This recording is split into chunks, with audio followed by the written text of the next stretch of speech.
Primer video del capítulo de neoplasias.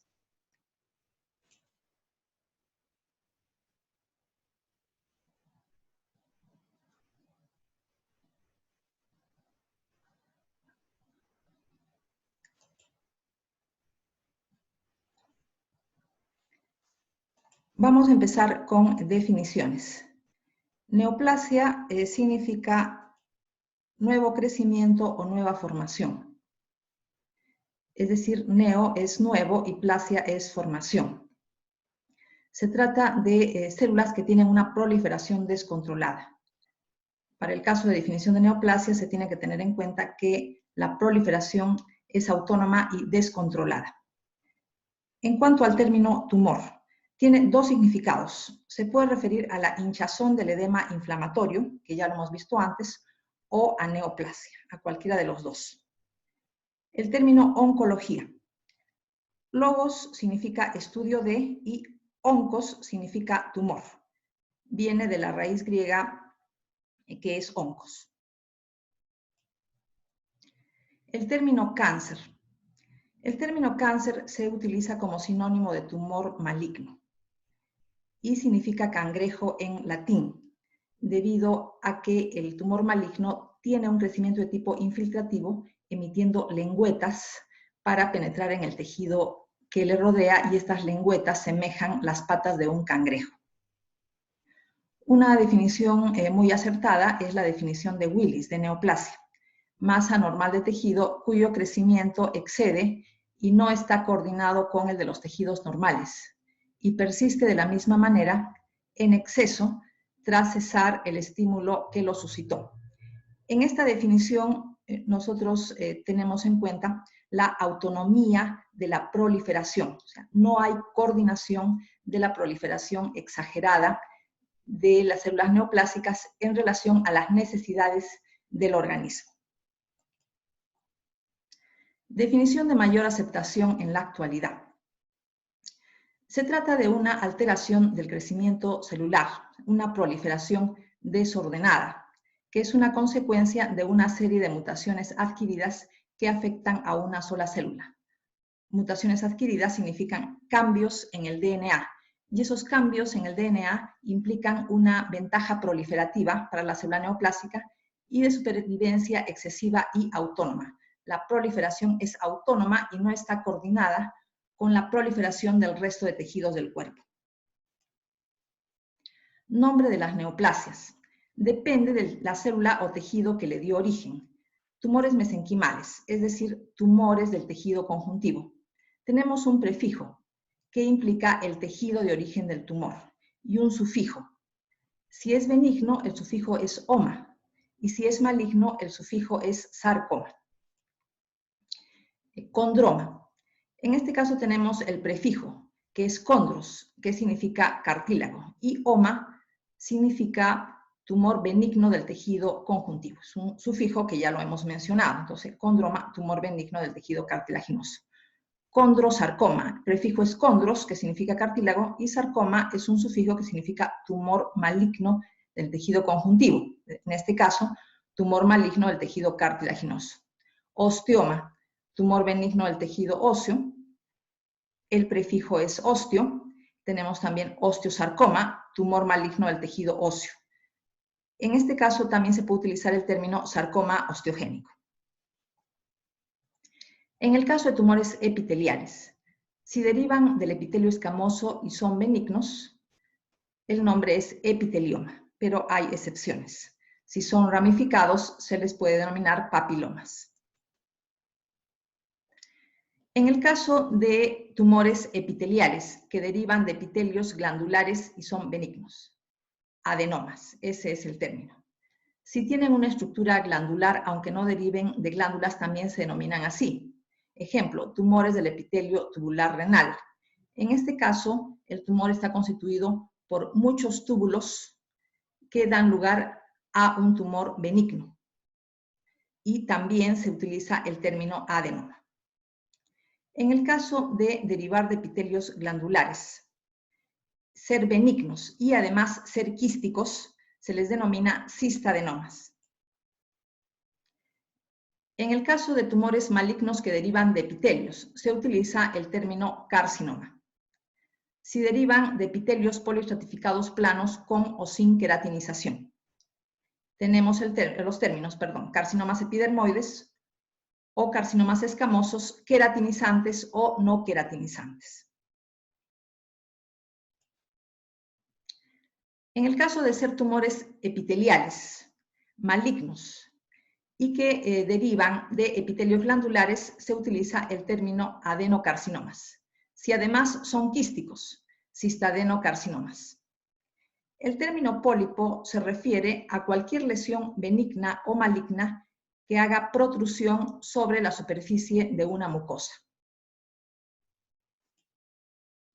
En este caso tenemos pólipo de colon. Se trata de una superficie, es la superficie interna del colon, que es una víscera hueca, y tenemos una lesión elevada. Corresponde el término pólipo. Ahora, el término pólipo puede implicar un tumor benigno, un tumor maligno o simplemente una lesión hiperplásica, o sea, una lesión que no es neoplasia. En este caso, la superficie es la de una víscera hueca, la superficie interna de una víscera hueca, pero el término pólipo se aplica a cualquier superficie. Por ejemplo, tenemos la piel o tenemos las mucosas de otro tipo, mucosa de la boca, lengua, vagina, cuello uterino, etc. Tenemos acá pólipos de colon, se pueden ver aquí las lesiones elevadas, pueden tener un pedículo, un tallo de implantación, aquí también tenemos. El término teratoma se refiere a un tumor con varios tipos de tejidos. Deriva de células germinales, que son las que originan espermatocitos y ovocitos, por lo tanto son típicos de las gonadas.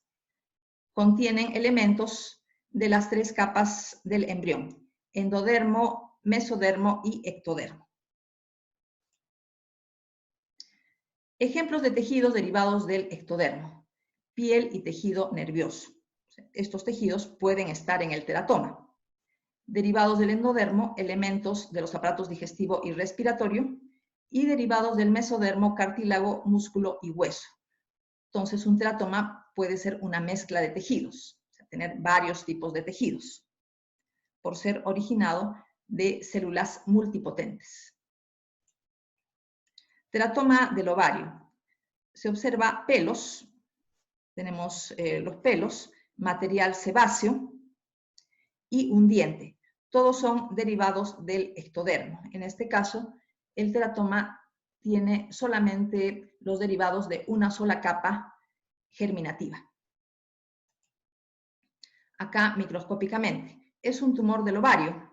Sin embargo, vemos epidermis, vemos acá escamas de queratina, vemos glándulas sebáceas, vemos tejido conjuntivo, folículos pilosos y un tracto de tejido neural.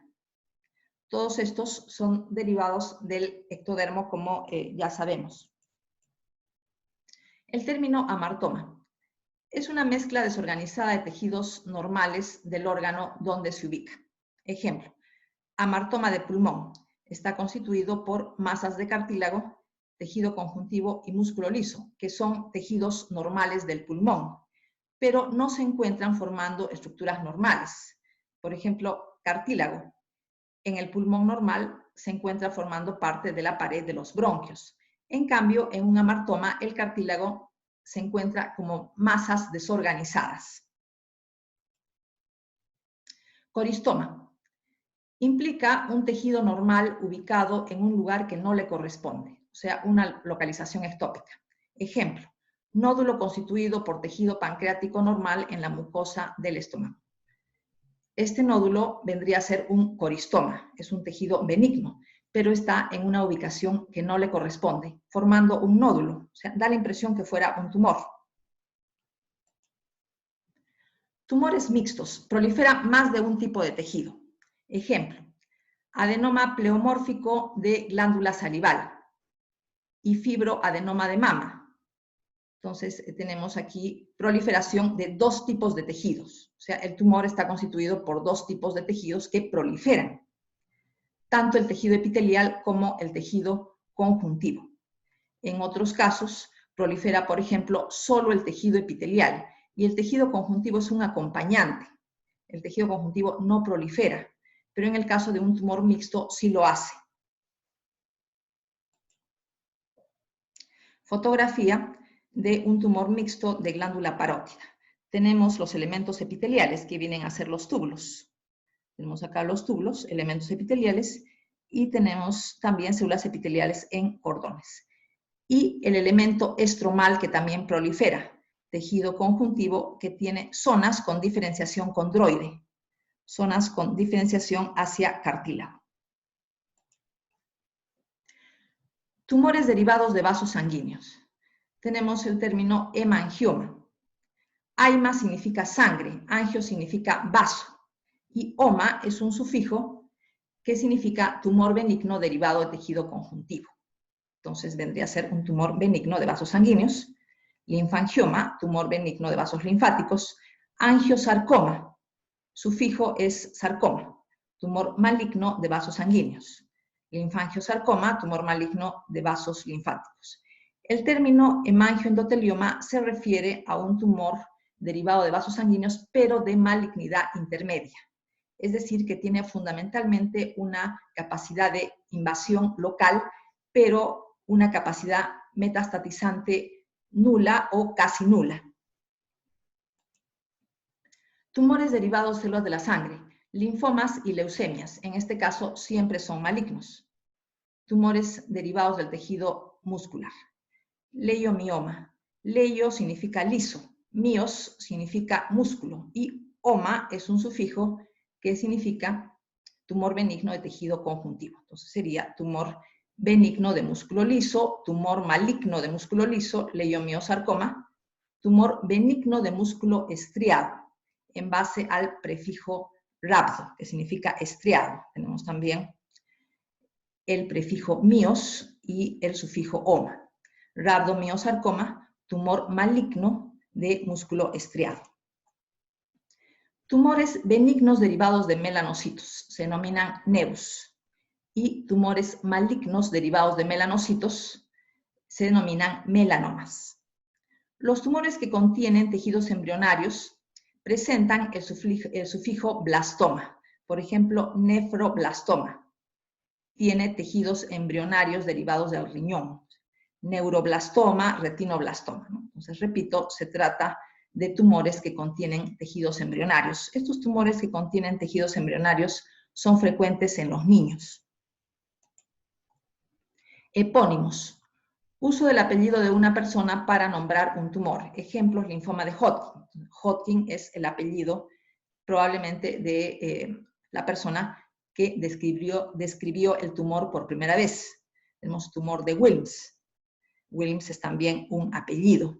Sin embargo, hay una tendencia a utilizar cada vez más los nombres adecuados y no epónimos para denominar los tumores. Entonces, el tumor de Wilms se debería denominar con mayor razón nefroblastoma. En el caso del tumor de Brenner, también Brenner es un apellido, un nombre más adecuado es tumor de células transicionales del ovario. Tenemos también que los tumores pueden tener algún calificativo secundario según sus características morfológicas y funcionales. Podemos decir, por ejemplo, carcinoma papilar o adenoma papilar. El término papilar implica estructura ramificada. Podemos decir también carcinoma medular. Significa que el tumor es blando y con escaso tejido conectivo. Podemos decir también carcinoma desmoplásico o carcinoma escirro, para implicar que el tumor es muy fibroso y tiene una consistencia dura. En el caso de carcinoma coloide, implica la producción de abundante moco, y en este moco flotan grupos de células tumorales.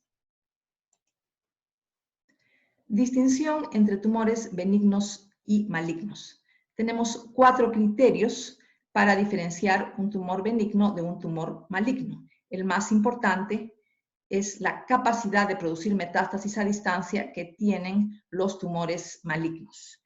En segundo lugar, en importancia, está la capacidad de invasión local y, en tercer lugar, la diferenciación y anaplasia. Empezamos con los términos diferenciación y anaplasia. La diferenciación es el parecido de una célula tumoral con respecto a la célula normal que le dio origen, tanto en morfología como en función. Si el parecido es grande, decimos que el tumor es bien diferenciado. Si hay un escaso parecido, decimos que el tumor es poco diferenciado o anaplásico. Entonces, los términos diferenciación y anaplasia son contrapuestos. Tumores benignos generalmente bien diferenciados y tumores malignos generalmente poco diferenciados o anaplásicos. Algunas características de la anaplasia. Pleomorfismo.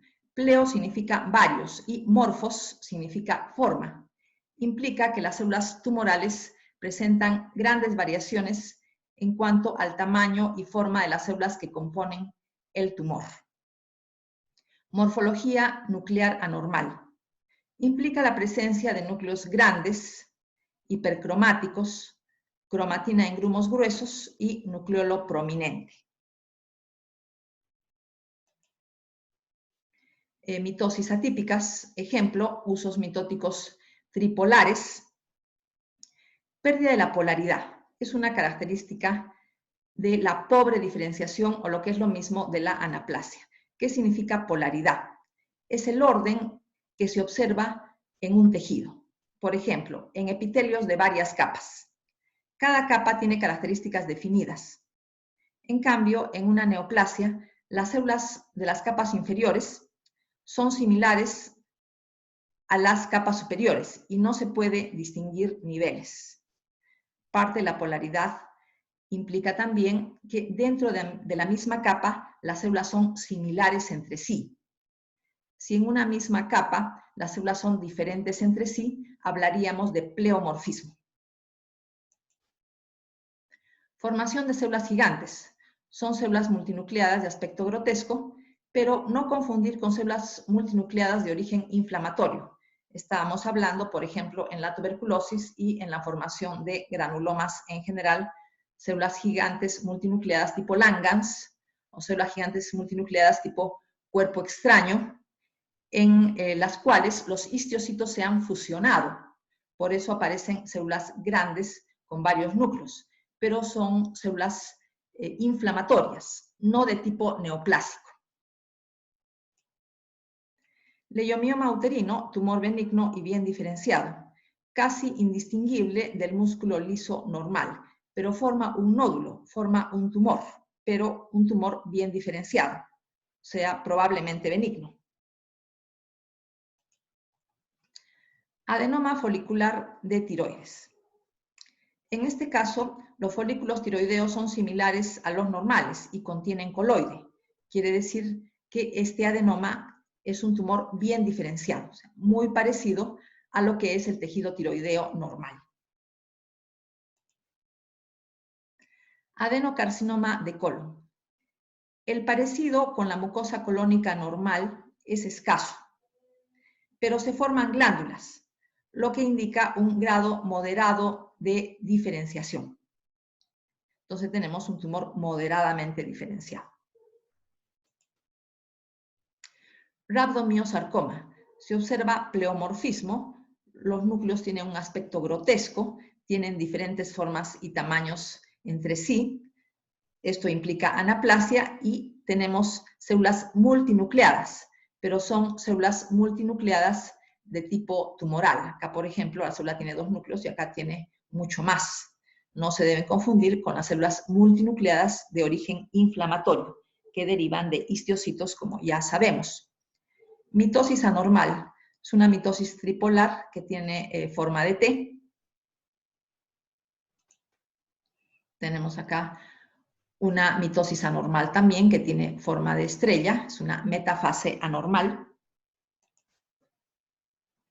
Vamos a ver 3 fotografías donde se ilustra el tejido cartilaginoso normal, un condroma, un tumor benigno, y acá un condrosarcoma. En las tres fotografías se puede reconocer que se trata de cartílago, pero si comparamos tanto el cartílago normal como el cartílago que pertenece a un tumor benigno con el tejido cartilaginoso que pertenece a un tumor maligno, vemos en este caso un aumento de la celularidad y claramente se observa el pleomorfismo y la hipercromasia de los núcleos. Los núcleos tienen varias formas y tamaños, en algunos se puede distinguir nucleolos prominentes. Entonces, esto es una diferencia en cuanto al tejido cartilaginoso normal y al tejido cartilaginoso de un tumor benigno. Carcinoma escamoso bien diferenciado. En este caso, produce queratina. La queratina es un producto proteico propio de los epitelios escamosos, por ejemplo, del epitelio de la piel, de la epidermis. Si el tumor también produce queratina, implica igualmente un parecido al epitelio escamoso normal. O sea, implica buena diferenciación. Displasia. Es un término que se aplica a las lesiones precancerosas o lesiones precursoras de neoplasias malignas. Displasia significa alteración en la maduración celular, o lo que es lo mismo, alteración en la diferenciación de las células. Las células inmaduras llegan a predominar en relación con las maduras. La lesión displásica no siempre evoluciona a cáncer. Las anomalías leves, por ejemplo, las displasias de grado leve, pueden regresionar, pero las displasias de mayor grado, por ejemplo, displasias severas, tienen mayor riesgo de llegar a cáncer. Displasia del epitelio del exocérvix. Se puede detectar mediante el Papa Nicolau, que es un estudio citológico en el cual se realiza un frotis que procede del raspado del cuello del útero, tanto del exocérvix como del endocérvix. Las células que se han obtenido por descamación después de este raspado se extienden en una lámina y se hace una coloración. Podemos detectar displasias, o sea, lesiones precancerosas del epitelio del exocérvix. Es una forma de prevención, porque si se detecta una displasia de alto grado, se va a proceder al tratamiento. Las células displásicas presentan muchas de las características microscópicas del cáncer. Pueden presentar mitosis atípicas, pueden presentar pérdida de la polaridad, alteraciones de la maduración, pero no son cancerosas en sentido estricto. No tienen autonomía de crecimiento. Tenemos acá una fotografía que ilustra el epitelio escamoso normal del cuello del útero. Hay una ausencia de displasia. Los núcleos tienen un aspecto normal. No tenemos pleomorfismo, hipercromasia, etc. La polaridad es normal. Quiere decir que las capas tienen un orden adecuado. Tenemos acá el tejido conjuntivo, capa basal de este epitelio poliestratificado plano no cornificado. Tenemos la capa de células parabasales, tenemos la capa de células intermedias y la capa de células superficiales que son aplanadas. Este es un orden normal, quiere decir que la polaridad es normal.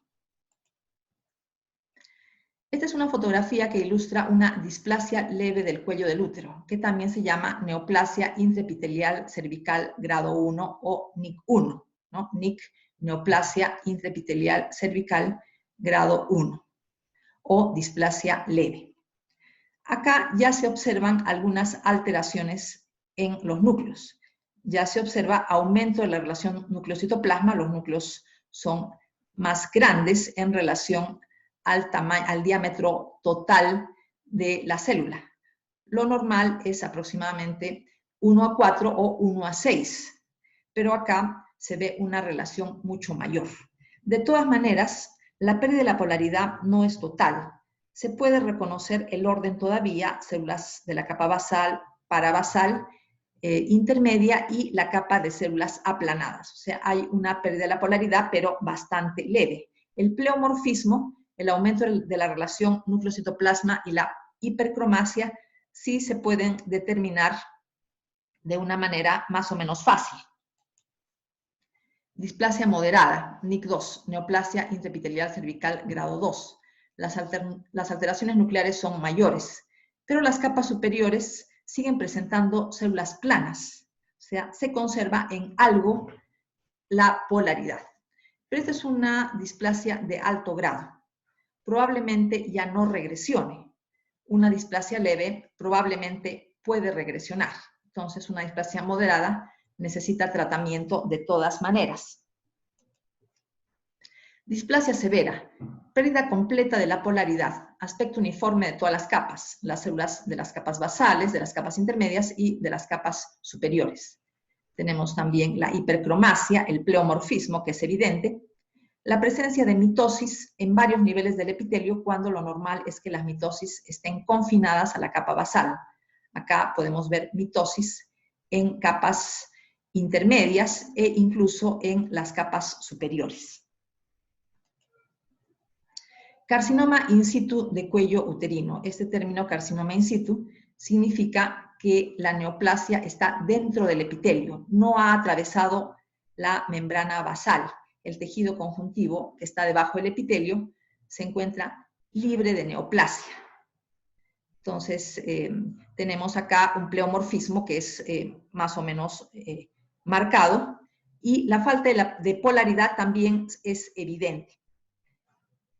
En esta parte de la fotografía lo que se ve son mitosis en diferentes niveles del epitelio cuando ya hemos indicado que las mitosis deberían estar solamente en la capa basal. El pleomorfismo también se nota. Dentro de una misma capa, las células tienen diferentes formas y tamaños. También se nota la hipercromasia y el aumento de la relación núcleo-citoplasma. Tenemos acá un frotis de Papa Nicolau normal. Hemos dicho que la relación núcleo-citoplasma es 1 en 4 a 1 en 6 en relación al diámetro total de la célula y el diámetro del núcleo. En cambio, conforme la displasia se va haciendo más grave, los núcleos van siendo cada vez más grandes en relación al diámetro total de la célula. En esta fotografía, donde se observa displasia severa, podemos ver que el núcleo prácticamente ocupa toda la célula. Entonces, no sería una relación 1 en 4 o 1 en 6, sino una relación 1 en 1. O sea, el núcleo ocupa la mayor parte de la célula, sino toda la célula, habiendo muy poco citoplasma. Displasia severa. Tenemos acá una displasia leve, donde ya hay unas alteraciones, pero son del tipo leve. Tenemos acá una célula multinucleada, que puede ser un efecto del papilomavirus humano, que causa cáncer de cuello del útero. Y acá tenemos una displasia moderada, donde se nota sin ningún problema la hipercromasia, se observa también el aumento de la relación núcleo-citoplasma. Frotis cérvico-vaginal normal, acá tenemos células endocervicales y acá tenemos células exocervicales. Continuando con diferenciación y anaplasia. Los tumores bien diferenciados de glándulas endocrinas fabrican hormonas que el tejido normal también produce. Entonces, esto es un parecido del tumor de origen glandular en relación al tejido glandular normal. Los carcinomas bien diferenciados del hígado producen bilis, al igual que los hepatocitos normales. Los carcinomas hepáticos menos diferenciados no producen bilis. En cuanto a velocidad del crecimiento, en general las neoplasias malignas crecen más rápido que las benignas. Sin embargo, hay muchas excepciones. Tenemos que tener en cuenta además que las neoplasias de tejidos hormonodependientes varían su velocidad de crecimiento de acuerdo al estado hormonal. Ejemplos de tejidos hormonodependientes. Tenemos la próstata, que es un tejido que depende de hormonas masculinas. Tenemos tejidos que dependen de hormonas femeninas, como la glándula mamaria y endometrio. Tenemos también la maduración de folículos ováricos. Los leiomiomas crecen más rápidamente durante el embarazo porque en el embarazo tenemos niveles elevados de estrógenos e involucionan durante la menopausia, en la cual de manera normal se tienen niveles disminuidos de estrógenos. Capacidad de invasión local. Los tumores benignos tienen un crecimiento expansivo, es decir, crecen comprimiendo el tejido que los rodea. Generalmente son encapsulados.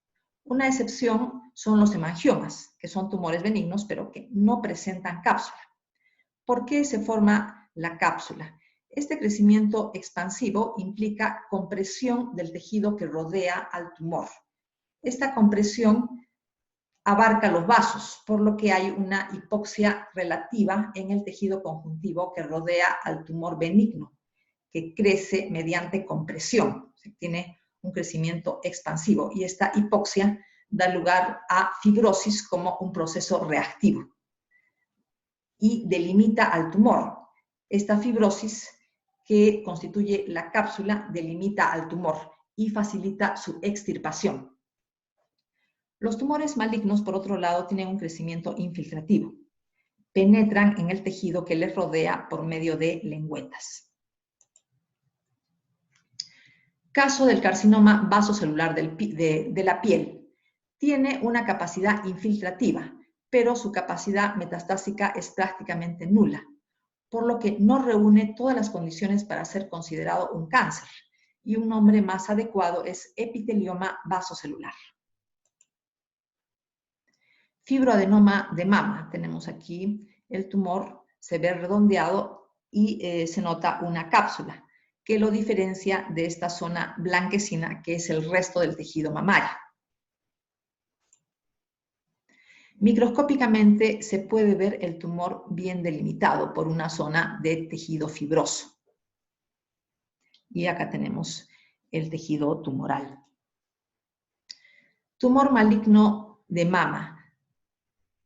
El tumor maligno es el tejido blanquecino y esta zona más bronceada viene a ser el tejido adiposo. Entonces, si observamos el borde del tumor maligno, se ve que es un borde muy irregular. Hay una mala delimitación. Esto implica infiltración de la periferia, infiltración de los bordes por medio de lengüetas microscópicas. Acá tenemos la fotografía de un cáncer de mama donde se observa estas lengüetas o estos nidos tumorales que van penetrando en el tejido fibroadiposo que rodea la neoplasia maligna. Infiltración del tejido adiposo pericolónico por adenocarcinoma. Entonces, tenemos acá tejido fibroadiposo por este lado y estos túbulos y estos nidos y lengüetas de células neoplásticas que van penetrando en este tejido adiposo pericolónico. Lo mismo, acá podemos reconocer el músculo liso de la pared del colon. Acá tenemos la serosa y vemos la infiltración por medio de lengüetas y de nidos tumorales del tejido fibroadiposo que rodea la serosa, o sea, del mesenterio. Metástasis a distancia. Es el criterio de malignidad más importante. Las neoplasias benignas no metastatizan. Podemos mencionar a los gliomas como una excepción. Son tumores malignos de la glía del tejido nervioso. Tienen capacidad infiltrativa, pero no metastásica. De todas maneras, son tumores malignos. Vías de diseminación. Tenemos diseminación por extensión directa, metástasis por vía hemática y metástasis por vía linfática. Metástasis por extensión directa. El crecimiento infiltrativo del tumor le permite alcanzar superficies corporales, como la superficie de la cavidad pleural, peritoneal, pericárdica, articular y meningia, causando derrames que contienen células neoplásicas. Estas células neoplásicas nos permiten hacer un diagnóstico de infiltración pleural por una neoplasia maligna, estudiando células malignas en el líquido pleural. Los carcinomas productores de moco de la cavidad abdominal metastatizan al peritoneo. Se acumula este material mucoide en la cavidad abdominal y a esto se denomina pseudomixoma peritoneal. Los dos tumores que de manera típica causan pseudomixoma peritoneal son el adenocarcinoma mucinoso del apéndice y el adenocarcinoma mucinoso del ovario. Metástasis por vía hemática. Las células neoplásicas penetran fácilmente capilares y vénulas. En cambio, el grosor de la pared dificulta la penetración a arteriolas. Los tumores intraabdominales con frecuencia metastatizan al hígado por medio de la sangre que llega por la vena porta. Esta vena porta recoge la sangre de las venas mesentéricas que drenan las vísceras intraabdominales. Metástasis al pulmón por vía hemática. Tenemos que las neoplasias llegan al pulmón por medio de las venas cavas, que drenan sangre venosa de todo el organismo. En primer lugar, tenemos que las células neoplásicas, por medio de las venas cavas, llegan a la aurícula derecha, de ahí al ventrículo derecho, y por las arterias pulmonares llegan a la microcirculación pulmonar, donde se atascan y se establecen como nódulos metastásicos. Vamos a cerrar acá la primera clase del primer capítulo de la segunda fase del curso.